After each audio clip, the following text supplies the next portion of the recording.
Ang kwento na ito ay pinamagatang Ang Pangako ng Lumang Tsinelas Short Horror Story. Ang mundo ko ay napuno ng dilim at misteryo.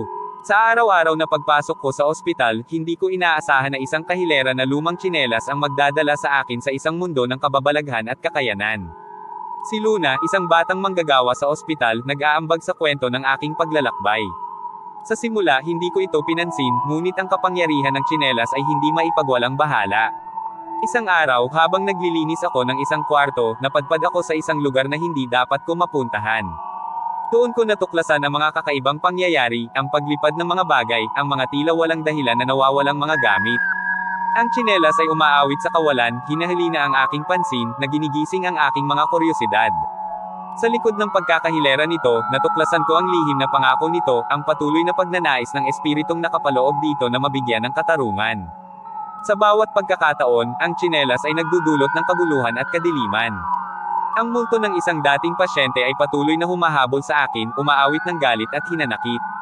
Hanggang sa wakas, ako ay nagpasya na harapin ang hamon at hanapin ang katotohanan.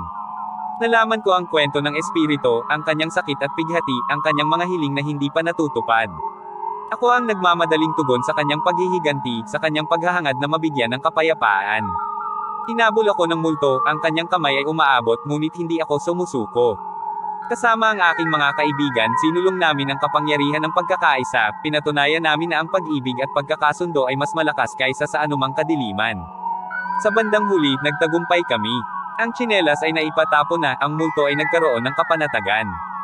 Sa aking paglalakbay, natuklasan ko ang aking sariling lakas, ang kakayahan na mabago ang mundo sa pamamagitan ng pag-ibig at pag-unawa. Ang Pangako ng Lumang Tsinelas, isang kwento ng kababalaghan at pag-asa. Isang paglalakbay ng puso at isipan na nagpapatunay na kahit ang pinakamaliit na bagay ay maaaring magdala ng kapangyarihan at pagbabago sa ating mundo. At dito nagtatapos ang kwento. At huwag kalimutan i-like at share ang aking video. Mag-iwan na din ng komento. Pakipindot na din ang subscribe button kung nagustuhan mo ang video na ito. Hanggang sa muli, paalam!